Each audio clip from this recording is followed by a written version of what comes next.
Hello everyone, welcome to Qualitance India. Basically I know that मैं काफ़ी delay videos कर रहा हूँ ISO 17025 2017 के लिए। बट हाँ, इसमें दो तरीके की रिक्वायरमेंट्स रह गई हैं।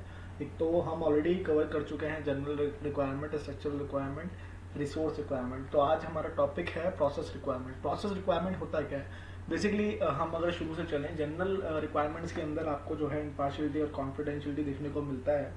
देन आपको स्ट्रक्चरल रिक्वायरमेंट, एक लेबोरेटरी का स्ट्रक्चर कैसा होना चाहिए, लीगल एंटिटी क्या है, उसमें हमने कवर किया। फिर देन रिसोर्सेज, यानी इक्विपमेंट्स हो गए, आपके कंज्यूमेबल, CRMs, रीजेंट्स हो गए। देन हम आते हैं प्रोसेस में। अब ये सब हमने कर लिया इकट्ठा, रिसोर्सेज। तो अब उसके आगे प्रोसेस कैसे स्टार्ट करना है, प्रोसेस किस तरीके का होना चाहिए हमारा लेबोरेटरी एक्रेडिटेशन सिस्टम में। सो क्लॉज नंबर 7.1 क्या कहता है? Procedure for review of request, tender and contract must ensure that दो तरीके की रिक्वायरमेंट दे रखी है। Requirement are adequately defined, documented and understood. Lab has capability and resources to meet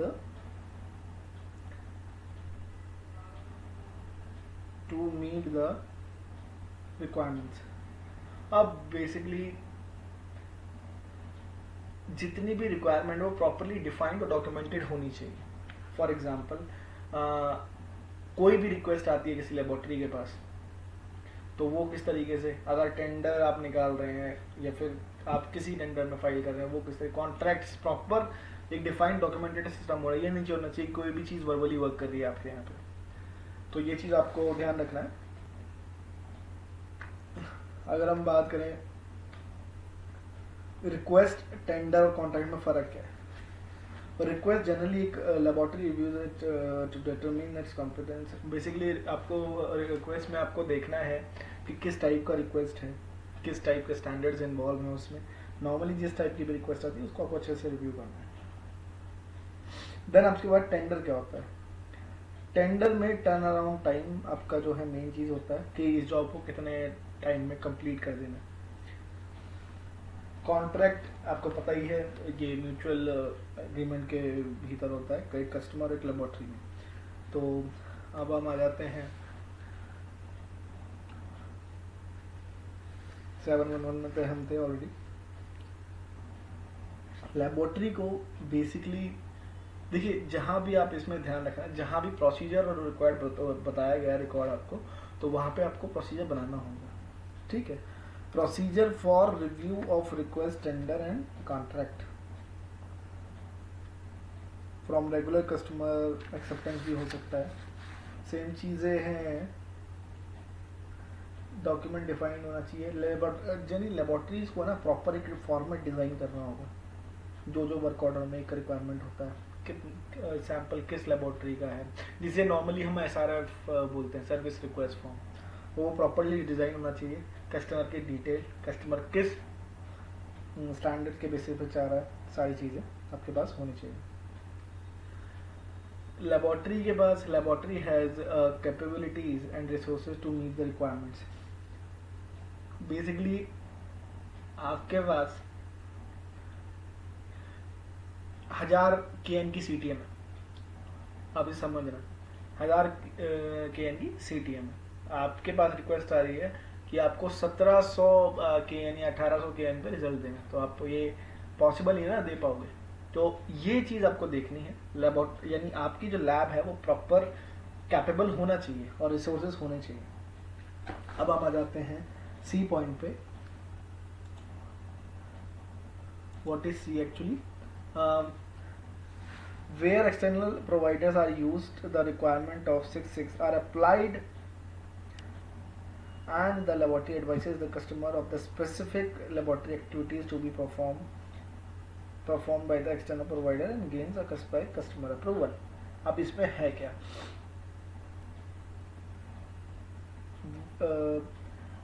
external provider जो है are required to be used laboratory activity requirement of 6.6 approval customer is taken.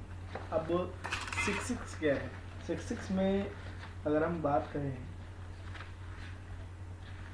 6.6 जो है आपका बहुत ही सिंपल क्लॉज है जो कि externally provided product and services की बात करता है। बेसिकली वो 17025 से रिलेटेड होना चाहिए और कस्टमर का अप्रूवल लेना चाहिए। फॉर एग्जाम्पल किस टाइप का CRM आप यूज़ कर रहे हो, अप्रूवल का रिक्वायरमेंट तो नहीं है इसमें, बट इसमें जो कहना चाह रहा है, क्या कहना चाह रहा है, मान लीजिए एग्जांपल आपको दे रखा है इसमें, calibration prepare to manufacture specification, test water sample to be determine meet grade 3 requirement. So during the contract review, calibration laboratory should specifically discuss their uncertainty with their customer to ensure that they can meet the customer specification. तो ये आपको example दिया है जब आप pipette calibrate कर रहे हैं तब के लिए।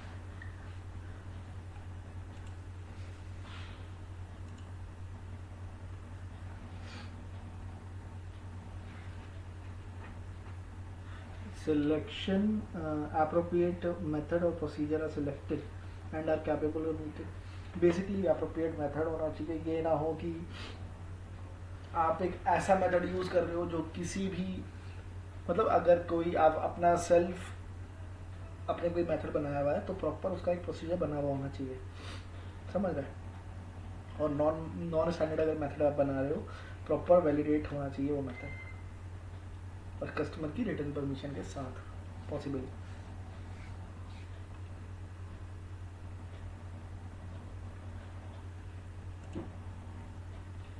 अब हम 7.2 पे आ जाते हैं।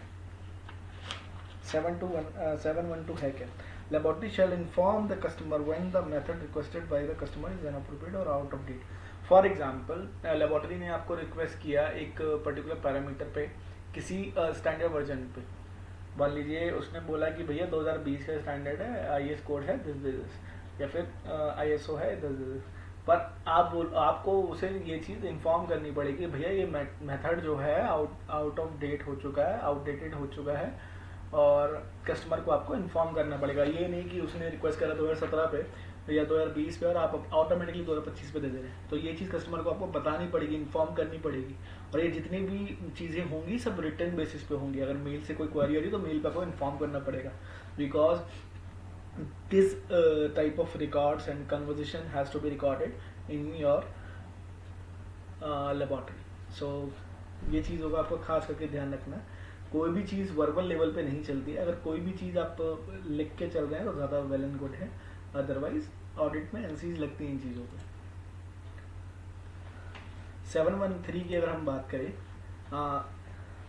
when the customer requests a statement on conformity to the specification or standard for the test or calibration, for example pass or fail and tolerance out of the specification or the standard and the decision rule shall be clearly defined unless inherent in the requested specification or standard, the decision rule shall be communicated. देखिए customer ने आपको request करा है कि product जो है वो fit है कि नहीं, पास है कि फेल है, तो लेबोरेटरी को डिसीजन रूल प्रॉपर अप्लाई कर देना चाहिए, जो कि ILAC की गाइडलाइन है G8, guideline on reporting of compliance with specification, that is ILAC G8।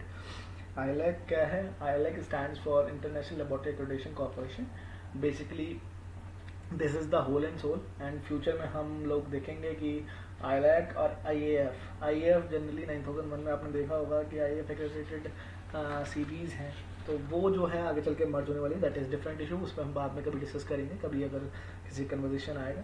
तो ILAC की जो गाइडलाइन है G8, वो आपको ध्यान में रखनी है जब भी आप किसी पास और फेल को कंफर्म कर रहे हैं। बिकॉज फॉर एग्जांपल आपको दे रखा है 24 पे कोई रिजल्ट पास होना है और आपका रिजल्ट एग्जैक्टली 24 आया, तो आप उस केस में क्या करोगे? आप बोलोगे सर पास देखते हैं, नहीं, MU भी तो जाएगी ना, यानी कुछ ना कुछ जो आपका 24 का रिजल्ट आया उसमें कुछ तो एरर होगा उस रिजल्ट के अंदर, तो वो जो कंडीशन है बहुत डाइसी हो जाती है, ना आप पास की कैटेगरी में ना आप फेल की कैटेगरी में। तो वहाँ पर आपको अपना ILAC की जो गाइडलाइन है G8 वो आपको अप्लाई करना होता है। तो उसकी एक अलग से गाइडलाइन है, वो हम किसी और लेक्चर में देखेंगे, उसको पूरा रीड करेंगे थोड़ी, ILAC G8 कहता क्या है। तो 713 हम क्लियर कर चुके हैं यहाँ पे। अब हम आते हैं 7.4 में। Any difference between the request or tender and the contract shall be resolved before laboratory activities commence. Each contract shall be acceptable by both the laboratory, both the parties, Deviation requested by customers shall not impact the integrity of the laboratory or validity of result. इसका अगर हम example लें तो क्या इसका example हो सकता है? बेसिकली आपका जो कॉन्ट्रैक्ट है किसी भी टाइप का, जब अभी वो क्लियर होना चाहिए, पहले ही रिजॉल्व हो जाना चाहिए। ये ना हो कि लेबोरेटरी ने बीच में कुछ अतरंगी चीज़ कर दी, और अतरंगी इन द सेंस कोई अलग कुछ रिक्वेस्ट कर दिया, डेविएशन रिक्वेस्ट कर दिया, और देन आपका पूरा जो है सिस्टम ही हो जाए। फॉर एग्जांपल कि आपको एक सैंपल दिया है, मान लीजिए कि 200 mm की रोड पर टेस्ट करना है, फिर लेबोरेटरी बोलती है नहीं भैया 200 पे नहीं, मुझे 400 पे, वो सॉरी कस्टमर बोलता है कि 200 पे नहीं 400 पे टेस्ट करना है। तो वहाँ पे ये चीज़ें पहले ही क्लियर हो जानी चाहिए, और ये चीज़ रिटर्न में, क्योंकि तभी हम लोग SRF भरवाते हैं, उस पर बोथ पार्टी के साइन होते हैं, कस्टमर के और लैब के, क्योंकि ये पूरा होशो हवास में काम चल रहा है। ये नहीं है कि बार बार आप सैंपल चेंज करे जा रहे हो, कुछ करे जा रहे हो। तो ये चीज़ें खास ध्यान रखना है आप लोगों को। लेबोरेटरीज में चैलेंजेस आते हैं, लेबोरेटरीज जो प्रोफेशन है वो इतना ईजी नहीं है जितना लोग सोचते हैं। तो ये चीज़ों का खास ध्यान रखना, ये चैलेंजेस हैं जो फेस करती है laboratories. 715 customer shall be informed of any deviation from contract. अगर आपने कुछ चेंजेस कर दिए अपने कॉन्ट्रैक्ट में, फॉर एग्जाम्पल अगर कोई ऐसी सिचुएशन आती है कि आपको डेविएशन करना पड़ रहा है, तो आपको रिटर्न कंसर्न लेना पड़ेगा कस्टमर से अपने, ये नहीं आप खुद ही अपने लेवल पे करे जा रहे हो। 716 if contract is amended after work has commenced the contract review shall be repeated and any amendment shall be communicated to all the affected personnel। कुछ भी आपका काम शुरू होने के बाद अगर आप कुछ भी अमेंड कर रहे हो कॉन्ट्रैक्ट के अंदर, तो ये चीज़ आपको खास ध्यान रखनी है कि प्रॉपरली कम्युनिकेटेड और दोबारा रिव्यू करना चाहिए उन चीज़ों को। अब हम आ जाते हैं 717 पे। Laboratory shall complete with customer or their representative in clarifying the customer's request and in monitoring the laboratory's performance in relation to the work performed।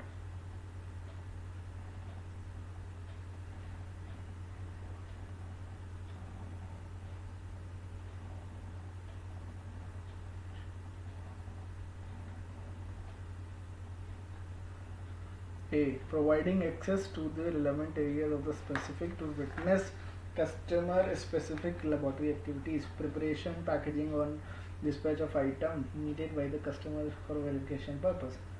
Laboratory जो है रिस्पॉन्सिबल है assistant cooperation between the customer situation A and B both के लिए, ठीक। तो ये चीज़ आपको ख्याल ध्यान रखने की लेबोरेटरी में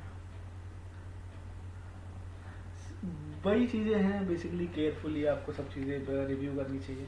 ये नहीं कोई भी चीज़ वर्बली चल रही है, कोई भी आइटम है, प्रोटेक्शन वगैरह सब चीज़ आपको अच्छे से देखना है। लीगल इम्प्लीकेशन में भी कई बार पार्टीज फंस जाती हैं, तो ये चीज़ आपको देखना है अच्छे से। 718 में records of reviews including any significant changes shall be retained. Record shall also be retained for any pertinent discussion with the customer relating to customer's requirement or result। Explaining नोटर में अगर हम जाएँ तो लेबोरेटरी को बेसिकली रिकॉर्ड संभाल के रखने हैं, रिटेन करना है उन रिकॉर्ड्स को, जो भी चेंजेस और डिस्कशन हुए हैं ऐसे रिकॉर्ड्स में। कस्टमर वाइज फोल्डर स्टोर करना चाहिए, मतलब ये एक अच्छा तरीका है, क्योंकि कई बार होता है ना इश्यूज आते हैं, बात कुछ और होती है निकल के कुछ और आती है, तो ये प्रॉपरली रिटर्न कम्युनिकेशन पे काम होना चाहिए और ये चीज़ का आपको ख्याल ध्यान रखना चाहिए। अब यहाँ पर आता है selection, verification and validation of method, that is 721 की अगर हम बात करें तो selection and verification of the method की बात कर रहा है यहाँ पे।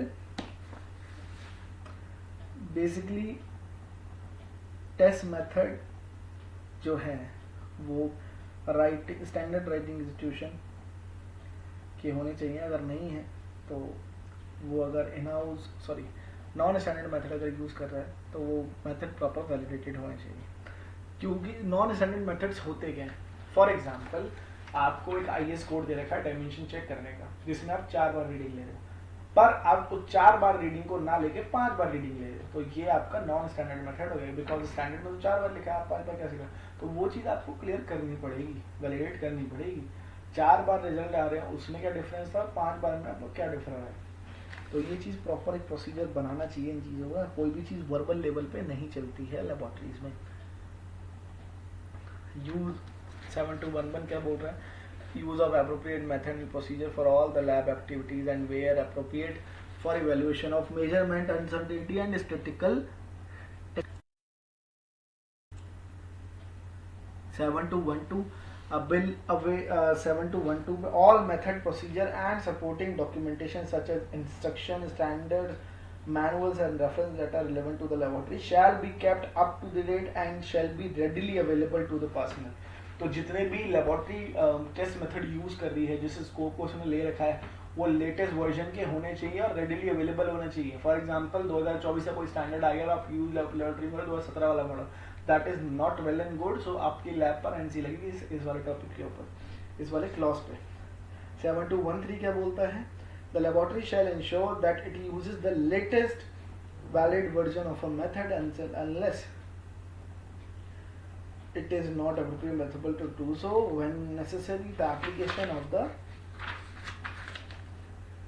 method shall be supplemented with the additional details of the, वही सेम चीज है, लेटेस्ट आपको मेथड यूज करने हैं, लेटेस्ट वर्जन जो है आपको यूज करनी है।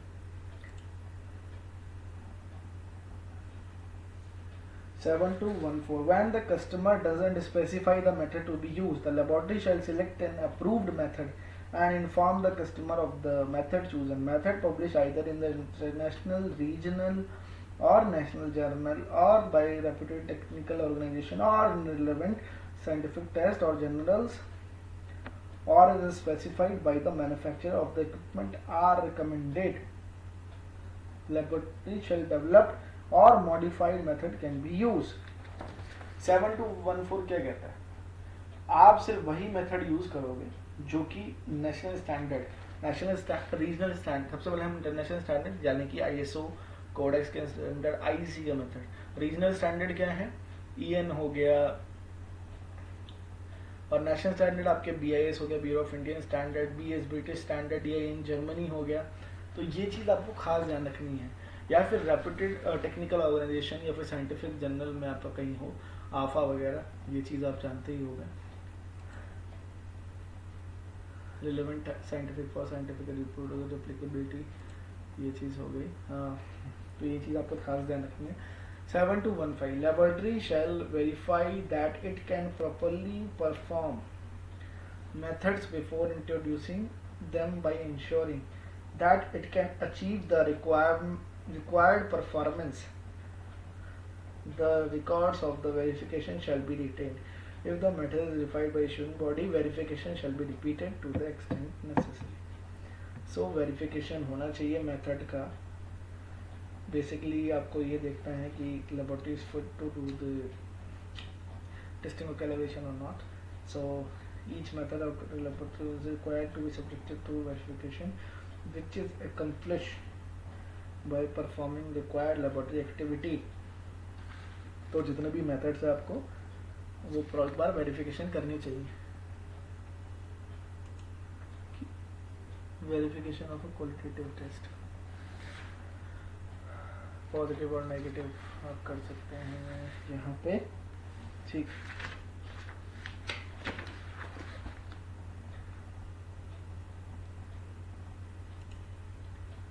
Seven two one five verification of quantitative test आपको किस तरीके से करना, मेथड जो आपके ASTM में, यूसेपा में, आफा में, IS इंडियन स्टैंडर्ड IP अब ऑलरेडी टू वेरिफिकेशन।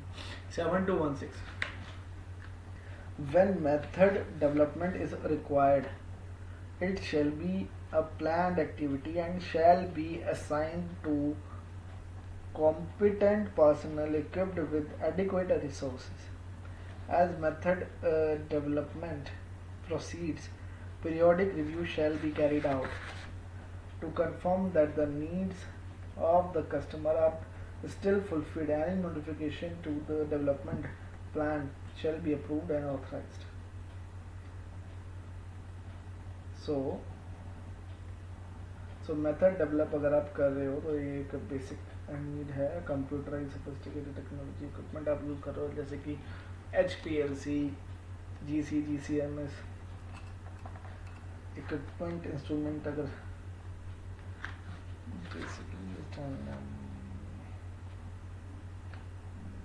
बेसिकली कभी भी आप अगर मेथड डेवलप करो, एक प्लान्ड एक्टिविटी होना चाहिए एज पर दिस क्लॉज, और कॉम्पिटेंट पर्सन। ये नहीं है एनालिस्ट लेवल का बंदा मेथड डेवलप कर रहा है, because it requires more scientific background and having more year of experiences to develop a standard और डेवलप अ मेथड।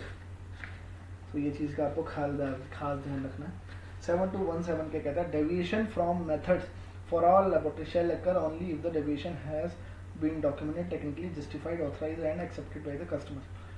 आप कुछ भी स्टैंडर्ड मेथड से कुछ भी डेविएट कर रहे हो, फॉर एग्जांपल जैसे मैंने डायमेंशन के एग्जांपल दिया 4 की जगह 5, ये प्रॉपर टेक्निकली जस्टिफाइड होना चाहिए। ये नहीं है आपको मन में आया, दिमाग में आया, आपने कोई भी मेथड डेवलप कर दिया। No, it is prevalidated, और अगर आप बना दिए वो मेथड तो ये आप कस्टमर जो है कंसेंट लेके ही एक्सेप्ट करना पड़ेगा कस्टमर को। पहले आप अपनी मर्जी से नहीं कर सकते। अब हम बात करेंगे 722 पे। वेरिफिकेशन हम ऑलरेडी कर चुके हैं। यहाँ पे हम बात करेंगे वैलिडेशन ऑफ मेथड्स का। 7221 क्या कहता है, the laboratory shall validated non standard methods, laboratory developed methods on standards method used outside their intended scope or otherwise modified. The validation shall be as extensive as is necessary to meet the need of the given application or field of application। Basically अगर आप non standard method कर रहे हो use, properly आपके validated होने चाहिए। Validation में calibration, evolution, बायस, rigidness, robustness, evaluation, measurement, sampling, बहुत सारी चीज़ें हैं। ये चीज़ें आपको देनी पड़ेगी। अब ये मेथड वैलिडेशन के लिए एक चार्ट हमने डिज़ाइन किया है यहाँ पे। फॉर एग्जांपल आपको सेंसिटिविटी, अगर हम linearity analysis of calibration standard करना है, तो analysis of calibration duplicate measurements for 6 और मोर स्टैंडर्ड इवनलीज। तो ये चीज़ें हमें देखनी है, ये आप चार्ट में से देख सकते हैं। फोटो अगर क्लिक करना चाहें तो क्लिक कर सकते हैं इसमें। कुछ और मेथड दे रखे हैं।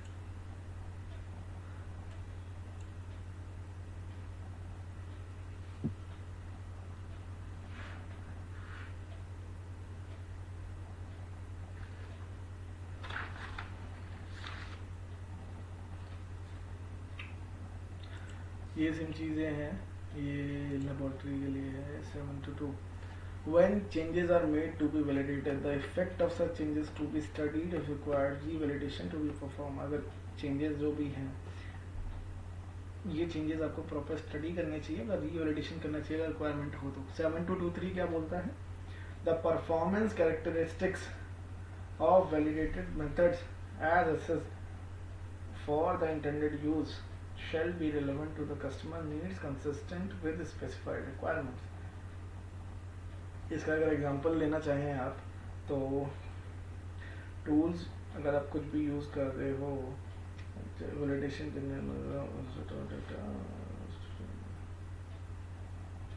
आई थिंक हो चुका है। 7224 की अगर हम बात करें, the laboratory shall retain the following records of validation। the validation procedure कौन सा यूज कर रहे हो आप, स्पेसिफिकेशन रिक्वायरमेंट क्या है आपकी, determination of the performance characteristics of the method, result क्या आया है, statement on validity of the method dealing with fitness. अगर आप वैलिडेशन रिकॉर्ड बना रहे हो तो उनमें ये सब चीज़ें होनी चाहिए। आप समझ रहे हो कौन सा प्रोसीजर आपने यूज करा है, स्पेसिफिकेशन क्या था रिक्वायरमेंट का, determination of the perform characteristics of the test method, result क्या आया था आपका, ये सब चीज़ें कवर होनी चाहिए। ये जब भी आप फॉर्मेट इसका बनाओगे अब हम आ गए हैं 7.3 दैट इज सैम्पलिंग पे।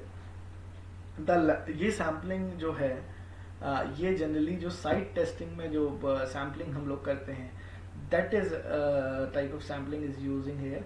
सो बेसिकली अब सैम्पलिंग में आपको कंफ्यूज नहीं होना है। कई बार स्टैंडर्ड्स के अंदर दे रखा होता है कि आपको मान लीजिए किसी भी टेस्टिंग में 24 के अलावा इतने सैंपल लेने हैं। ये सैम्पलिंग नहीं है। सैम्पलिंग जो आप साइट पे जाके करके आते हो वो वाली सैम्पलिंग की यहाँ पे बात होगी, तो आप लोगों को कंफ्यूज नहीं होना है इस चीज़ में। तो the laboratory shall have a sampling plan and method. 731 की मैं बात कर रहा हूँ। Laboratory shall have a sampling plan and method when it carries out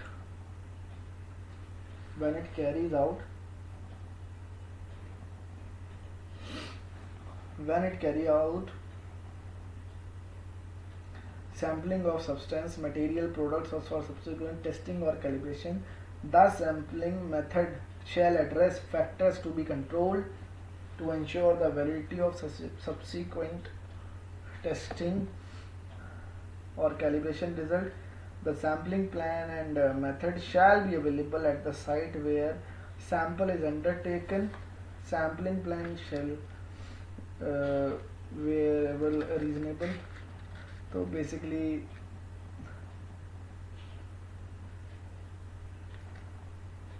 ये हो गया अपना। तो ये आपको सैम्पलिंग में खास ध्यान रखना है। अब 732 की बात है। Sampling method shall describe selection of sample or sites. So आपको ये इंश्योर करना है साइट से आप किस तरीके से सैंपल सिलेक्ट कर रहे हो। फॉर एग्जांपल आपने एक सैंपल लिया, उसको आपने वॉश करा, उसको आपने कहाँ से उठाया, चिमनी से उठाया सैंपल को, तो ये सब चीज़ें प्रॉपर डिफाइंड है। सैम्पलिंग प्लान, किन किन सैम्पलिंग प्लान में किस टूल का आप यूज़ कर रहे हो सैंपल को कलेक्ट करने के लिए, सेफ्टी प्रिकॉशन आपने क्या लिए हैं उसमें, तो ये सब चीज़ें आपको देखनी है। ये जनरली सॉइल वगैरह की टेस्टिंग और एनडीटी की टेस्टिंग में सैम्पलिंग प्लान्स होते हैं, तो जो ये सबके लिए एप्लीकेबल नहीं है ये क्लॉज। ये आपके स्कोप पर आप पे डिपेंड करता है, आपने किस तरीके से अपना स्कोप लिया है उसके ऊपर डिपेंड करता है। तो ये चीज़ आपको ध्यान रखनी है। द प्रिपरेशन, ये हो गया आपका the preparation and treatment of samples from a substance, material और product, yield of the required item for subsequent testing or calibration. 733 the laboratory shall retain records of sampling data that forms part of the testing or calibration that is undertaken. The record reference to the sampling method used, data and time क्या है sampling का, data to identify describe the sample, for example number, name, amount, ये सारी चीज़ें आपको ध्यान रखनी है। दे रखे हैं 733 के अंदर। Identification and personal performing sampling, identification of equipment use, environmental and transport condition क्या है, डायग्राम और अदर इक्विवेलेंट डेविएशन, ये सब चीज़ें हैं सैम्पलिंग के अंदर। ये उन्हीं के लिए एप्लीकेबल है जो सैम्पलिंग कर रहे हैं सैम्पल को टेस्ट करने से पहले। अब आ रहे हैं handling of test of calibration item.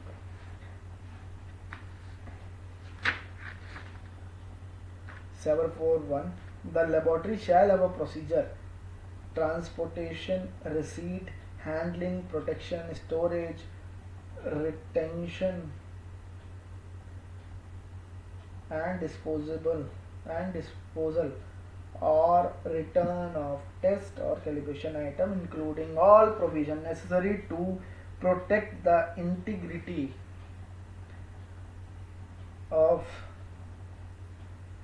laboratory and the customer. Precautions, contamination, loss, damage, basically transportation आपको यूज करना है, किस टाइप का ट्रांसपोर्ट आप यूज़ कर रहे हो, जीप ऑफ सैंपल हैंडलिंग, ये बेसिकली आपके पास प्रोसीजर बना होना चाहिए जिनमें ये सब पॉइंट्स जो हैं कवर होना चाहिए। 742 की अगर हम बात करें,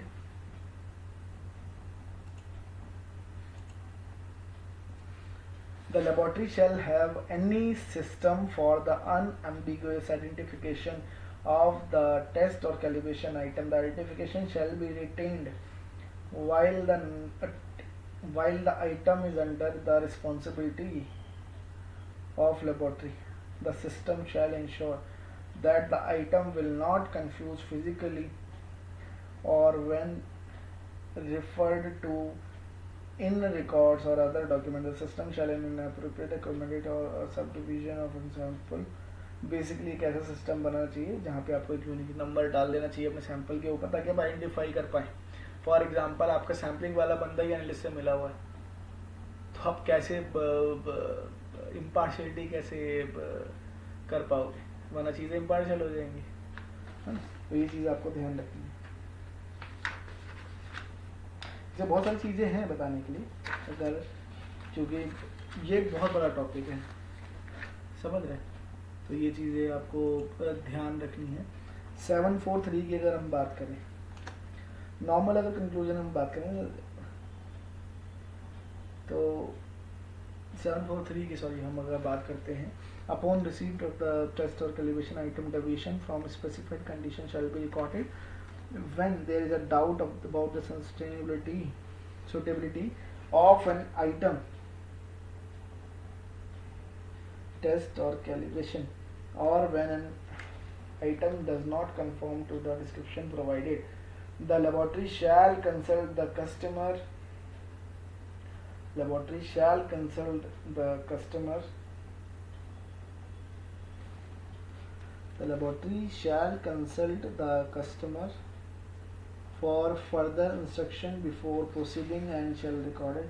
तो बेसिकली जब आप रिसीव कर रहे हो सैंपल को, एक प्रॉपर एक लॉग शीट बनी होनी चाहिए. कस्टमर का नाम क्या है, जिसे हम SRF भी बोलते हैं, डेट ऑफ रिसिप्ट क्या है, आइटम टेस्ट के लिए था, कैलिब्रेशन के लिए था, लैब ने क्या कोड दिया उस आइटम का, कंडीशन आइटम का कैसा था, टेम्परेचर क्या था उस जिस टाइम पे आपने रिसीव किया था, नंबर कितनी थी, क्वांटिटी कितनी थी, सैंपल फिट फॉर टेस्टिंग है कि नहीं. नॉर्मली जब आप सैंपल को रिसीव करो तो ये चीज़ों का आपको खास ध्यान रखना है. 744 की अगर हम बात करें, when item needs to be stored or conditioned under specified environmental condition, these conditions shall be maintained, monitored and recorded. For example कई बार अगर वाटर की टेस्टिंग में आप देखो तो वाटर की टेस्टिंग में जैसे ही सैंपल आपके पास आता है ना, तो आपको एक टेम्परेचर पे यानी 24 या 20 वो आप देख लेना, तो वो उस पे टेम्परेचर पे आपको सैंपल रखना होता है. देन उसके बाद आप टेस्टिंग करते हैं, तो वो जो अगर टेम्परेचर अगर आपने रखा हुआ है उसका एक रिकॉर्ड प्रॉपर बना होना चाहिए. आई थिंक किस तरीके से आप सैंपल को प्रिजर्व कर रहे हो, ये सब चीज़ें आपको ध्यान रखनी चाहिए.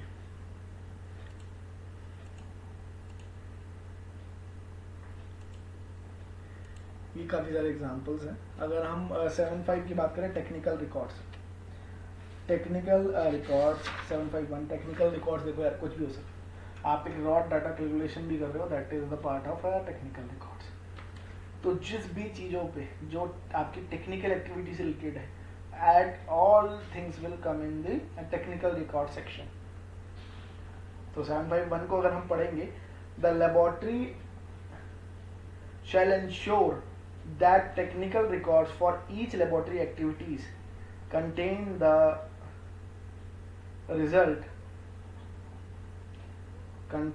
results, report and sufficient information to facilitate identification of the factor affecting the measurement result and associated measurement uncertainty, and enable the repetition of the laboratory under the condition as close as possible or to the original. The technical record shall include the date, identity of the personnel responsible for each activity and for checking the data and result. Original observation, data and calculation shall be recorded at the time they are made, shall be identified by the specific task. तो आपको जब भी आप एक technical record बनाएं तो आपको क्या क्या ध्यान रखना है. ये एक्टिविटी कब परफॉर्म करी गई थी, कहाँ पर परफॉर्म करी गई थी, क्या एक्टिविटी करी गई थी, किसने करी थी, किसने परफॉर्म करी थी, और जो रॉ डाटा आपके रिजल्ट हैं, ये सब चीज़ों को आपको ध्यान रखना है. सेम 752 की अगर हम बात करें, the laboratory shall ensure that amendments to the technical record can be tracked to the previous version और the original version both the original and amended data and files shall be retained. Indicate the date of alteration and indication. Basically आपको खास ध्यान क्या रखना है, for example आपने आज एक कैलकुलेशन बनाई, आपने उसको कैंसिल कर दिया, एक कैलकुलेशन सही नहीं है, उसके बाद दूसरी अमेंडेड कैलकुलेशन बनाई है, तो आपको ऑब्सोल्यूट जो डाटा यानी जो पिछला वाला जो डाटा है आपका जो बेकार हो चुका है उसको आपको फाड़ के नहीं फेंक देना है, आपको उसको रिटेन करना है, ऑब्सोल्यूट की कैटेगरी में रख के उसको अलग से रिटेन करिए। 7-6 की अगर हम बात करें, evaluation of measurement uncertainty. Measurement uncertainty खुद में एक अपना बड़ा टॉपिक है, तो मैं इसको आपको ओवरव्यू में बता देता हूँ कि क्या क्या चीज़ें आपको इसमें ध्यान रखनी है।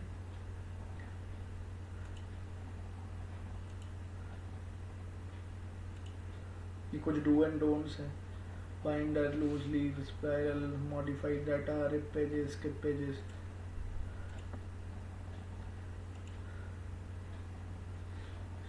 ऑलरेडी हम कर चुके हैं।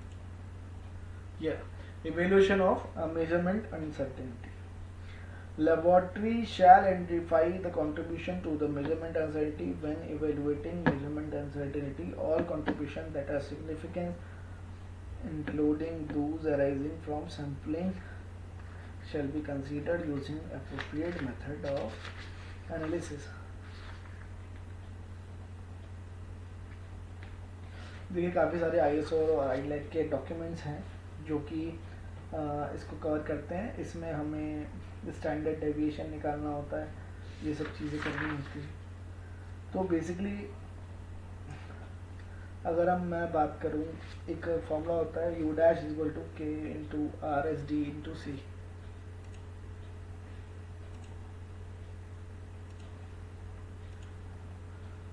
इंटू C, यहाँ पे कवरेज फैक्टर का आपको ध्यान रखना है। बेसिकली इसमें ना दो टाइप के एरर्स का होता है। टाइप एरर जो आप कैलकुलेशन करते हैं, टाइप बी में क्या क्या इंस्ट्रूमेंट आपका इन्वॉल्व है, एनवायरमेंटल कंडीशन इन्वॉल्व है, एक्यूरेसी इन्वॉल्व है, प्रिसीजन इन्वॉल्व है, तो ये सारी चीज़ें आपको देख के चलनी है, समझ रहे हैं। तो इसके लिए अलग से एक सेपरेट टॉपिक मुझे बनाना पड़ेगा, इसके लिए मैं अलग से एक वीडियो बनाऊंगा मेजरमेंट अनसर्टेनिटी के लिए। 7 very nice topic, ensure the validity of result. क्या होती है वैलिडिटी ऑफ रिजल्ट?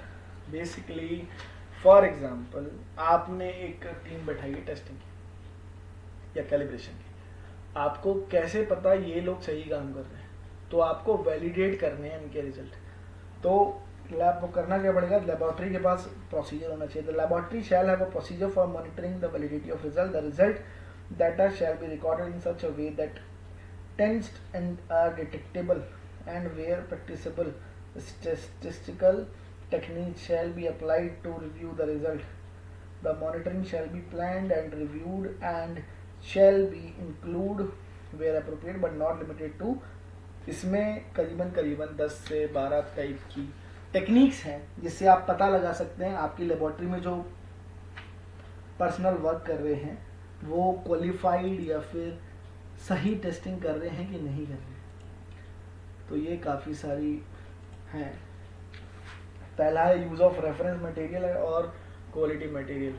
देखिए रेफरेंस मटेरियल CRM काफ़ी अलग अलग चीज़ें हैं, लोगों को डिफरेंस ही नहीं पता होता है CRM SRM में, तो मैं बता देता हूँ। CRM stands for certified reference material, RM is reference material and SRM is आपका ट्रेडमार्क है। देखिए सब डिफरेंस आपको दिया हुआ है। रेफरेंस मटेरियल एक जेनरिक टर्म है, आइदर प्योर सब्सटेंस और मैट्रिक्स में आपको मिलेगा। सर्टिफाइड रेफरेंस मटेरियल आपको प्रॉपरली एक यू कैन से एक प्रॉपर प्रोड्यूसर से आपको मिलेगा। और SRM जो है ट्रेडमार्क है, trademark registered by the US national NIST वगैरह ये SRM में आते हैं। तो रेफरेंस मटेरियल की कैटेगरी में जो चीज़ आती है वो यहाँ पर आती है, ठीक।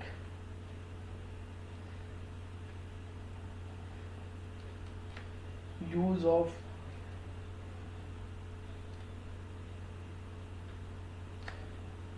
alternative instrumentation that has been created to provide traceable result। Functional check, सुबह मॉर्निंग में आप अपना चेक कर लो इक्विपमेंट को, यूज ऑफ चेक और working standard with control chart where applicable, chart से आप आइडेंटिफाई कर सकते हो। इंटरमीडिएट चेक भी यहाँ पर आ गया आपको। बेसिकली लीजिए 1 साल के भीतर आप किसी मिड सेक्शन में 6वें महीने में आप इंटरमीडिएट चेक कर दो रिकॉर्ड्स। तो ये चीज़ें आपको खास ध्यान रखनी है। तो इन चीज़ों का आपको ख्याल रखिए। काफ़ी सारी टेक्निक्स पता है हम करते क्यों हैं, हम करते इसलिए हैं ताकि जिससे कि हमें क्लियर हो पाए कि हमारे यहाँ जो चीज़ें चल रही हैं वो सही चल रही है कि नहीं चल रही है। रेप्लिकेट और retesting records. Replicate for example, एक टेस्ट आपकी लैब में 2 एनालिस्ट हैं सेम पैरामीटर के, तो एक टेस्ट उस पर्सन ने कर लिया, पहले वाले ने, दूसरे वाले को नहीं बताना क्या रिजल्ट है, दूसरे वाले को आपने दे दिया सेम सैंपल पर टेस्ट करने के लिए, वो अपने रिजल्ट, तो आपको वहां से कंपैरिजन से क्लियर हो जाएगा कि हाँ मेरी टेस्टिंग सही चल रही है, कोई बंदे को अगर ट्रेनिंग रिक्वायरमेंट है वो हमें दे सकता हूँ। सेम चीज़ रीटेस्टिंग, एक सैंपल मैंने आज टेस्ट करा, फिर आपके लेबोरेटरी में ऑलरेडी नॉर्मल वर्क चल रहा है, देन आपने अगले दिन मुझे दोबारा से डिकोड करके दोबारा से दे दिया दूसरा कोड चढ़ा के, तो इससे क्लियर हो जाता है कि ये तो नहीं है कि रिजल्ट छापे जा रहे। लेबोरेटरी में बहुत ज़्यादा काम चलता है ये चीज़, मतलब एक्यूरेट कोई भी मशीन चलाना नहीं चाहता। तो ये चीज़ें आपको खास ध्यान रखनी है।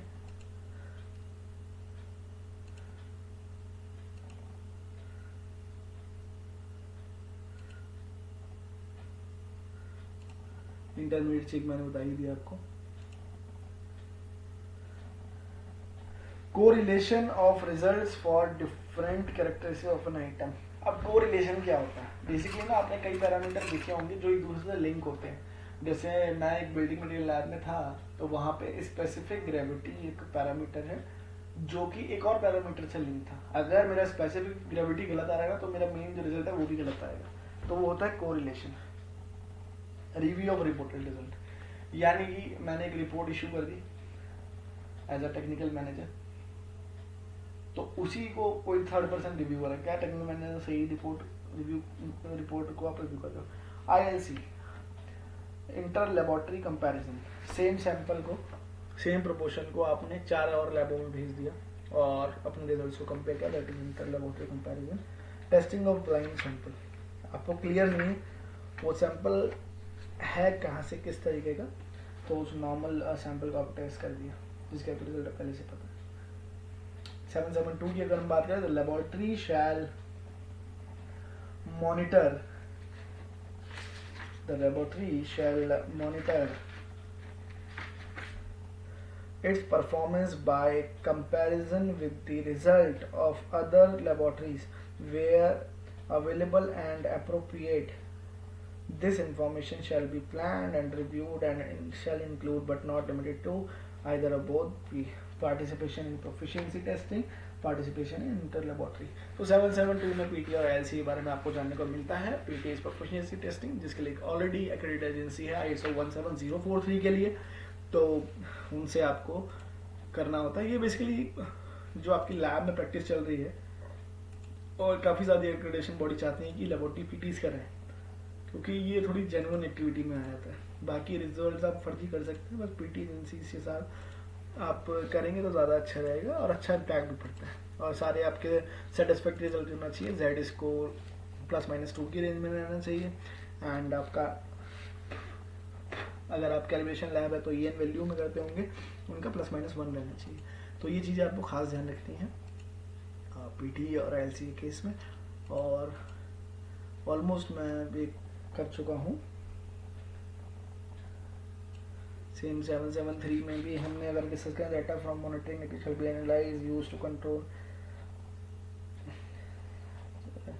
if the result of the analysis of data from monitoring activities are found to be outside predefined criteria appropriate, laboratory को प्रॉपर डाटा एनालाइज करना चाहिए। ये अब रिपोर्टिंग ऑफ रिजल्ट, आप अब अगर अपनी रिपोर्ट, टेस्ट रिपोर्ट या कैलिब्रेशन रिपोर्ट को इशू करें तो वो किस तरीके से होना चाहिए। The result shall be reviewed and authorise prior to release, यानी आपकी रिपोर्ट रिव्यू भी होनी चाहिए और ऑथराइज भी होनी चाहिए जब आप इशू कर रहे हो। 7812 में the result shall be provided accurately, clearly, unambiguously, and objectively, usually in a report, for example, test report or calibration or report of a sampling, and shall include the information agreed with the customer and necessary for the interpretation of the result and all the information required by the method used. All issued reports shall be retained as technical record. 7813 when agreed with the customer, the result may be reported in a simplified way. Any information listed in 7822 787 that is not reported the customer shall be readily available. The common requirements of, देखिए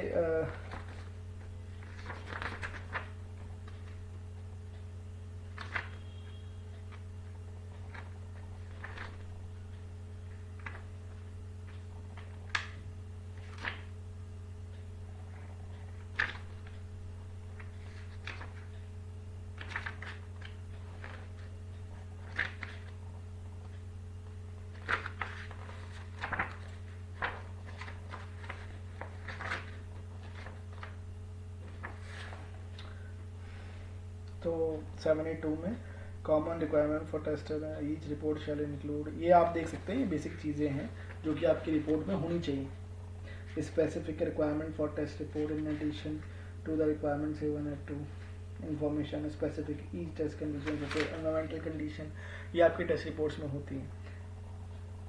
specific relevant statement of conformity where applicable, measurement uncertainty, तो ये सब चीज़ें आपको ध्यान रखनी है। Specific requirement देखिए 784 जो है वो एप्लीकेबल है कैलिब्रेशन सर्टिफिकेट यानी कैलिब्रेशन लेबोरेटरीज के लिए। मेजरमेंट अनसर्टेनिटी हो गई, एनवायरमेंटल कंडीशन अगर आप दे रहे हैं, statement result before and after adjustment where appropriate, opinion and interpretation, कोई लेबोरेटरी देती है और कोई नहीं देती है। 785 में रिपोर्ट ऑफ सैम्पलिंग, सैम्पलिंग की रिपोर्ट अगर आप बना रहे तो date of sampling, unique identification of the material, location क्या थी सैम्पलिंग के, reference to sampling, because this standard is applicable to sampling laboratory which is doing the sampling activity, test और calibration, तीनों चीज़ों के लिए applicable है ये standards है।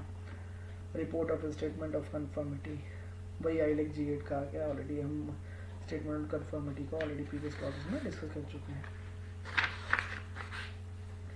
Reporting of opinion and interpretation, ये हर चीज़ के लिए एप्लीकेबल नहीं है मैंने, ये आप देख सकते हैं 781 इसमें कुछ है नहीं। अमेंडमेंट टू रिपोर्ट, अगर आप रिपोर्ट्स में अमेंडेड कर रहे हो तो प्रॉपर तरीके से करिए।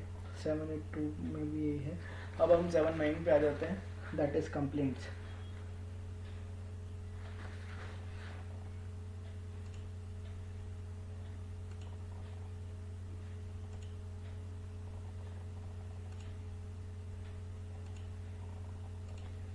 ये चार्ट आप देख सकते हो, do you want to have to report pass और फेल, ये पूरा बना हुआ है।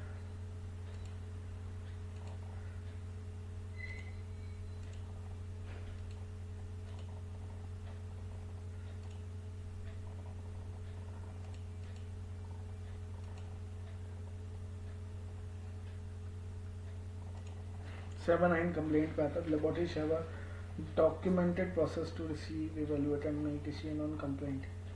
Description of the handling, proper किस तरीके से हैंडल कर रहे हो आप कंप्लेंट को, प्रॉपर एक प्रोसीजर करना चाहिए। सारी जो कंडीशन दे रखी है 792 के अंतर्गत वो आपको होना चाहिए। The process for handling of complaint, ये सारी जो है आपको जो रिक्वायरमेंट्स है वो आपको मेंटेन करना पड़ेगा अपने मैनेजमेंट सिस्टम के अंदर। The laboratory receiving the complaint shall necessarily responsible for gathering and whenever possible the laboratory shall acknowledge receipt of complaint and provide complainant with progress and report and outcome। जब भी आप report को receive करो proper आपको progress क्या चल रहा है और क्या स्टेटस है रिपोर्ट का, ये आपको मतलब मीन टाइम टू टाइम आपको जो है कंफर्म करना चाहिए कस्टमर के साथ। The outcome to be communicated to the complainant, जिसने कंप्लेंट किया है, shall be made by or reviewed and by individual question, ठीक है। Whenever possible to the laboratory shall give a formal notice to end of the come, जब भी आप complaint proper and कर दिए हो, आप मतलब कंप्लेंट को आप प्रॉपर रिजॉल्व करके ख़त्म कर दिए हो, तो आपको प्रॉपर एक जो है नोटिफिकेशन देना चाहिए कस्टमर को। ये नहीं कि आपकी तरफ से क्लोज हो गई, कस्टमर को पता ही नहीं है। तो ये चीज़ें खास ध्यान रखना है आप लोगों को। कंप्लेंट्स हम ऑलरेडी डिस्कस कर चुके हैं। अब हम आते हैं 710 non conforming work. Non conforming work होता क्या है? ये इन्होंने टेबल दे रखा है, एक पर्सन जो है सभी सीधे खड़े हैं, एक पर्सन उल्टा खड़ा है, that is non conforming work. For example, जिस तरीके से आपका मैनुअल सिस्टम में लिखा है उससे अलग आप काम कर रहे हो, that is non conforming work. यानी कि आपको लिखा है आपको साल में 2 बार मीटिंग करनी है मैनेजमेंट रिव्यू की, या फिर 1 बार करनी है, और आप नहीं कर रहे हो। आप अगर अपने मैनेजमेंट सिस्टम से हट गए, that is non conforming work. So the non confirming, the laboratory के पास पूरा शैल have a procedure that shall be implemented when any laboratory. ये पूरा आप देख सकते हो क्या क्या चीज़ें हैं, डिसीजन टेकिंग क्या होनी चाहिए, कस्टमर को नोटिफाई होना चाहिए, ये आप देख सकते हो 710 में। काफ़ी तरह की केस स्टडीज़ भी आती हैं। कई लेबोरेटरी क्या होती है ना, नॉन कन्फर्मिंग लगाती हैं, तो कंप्लेंट आ गई फिर भी नॉन कन्फर्मिंग, तो ये चीज़ का आपको ध्यान रखना है। 710(2) the laboratory shall retain records of non conforming work and action as defined as bullet V, ये आपको ध्यान रखना है। 711 control data and information management.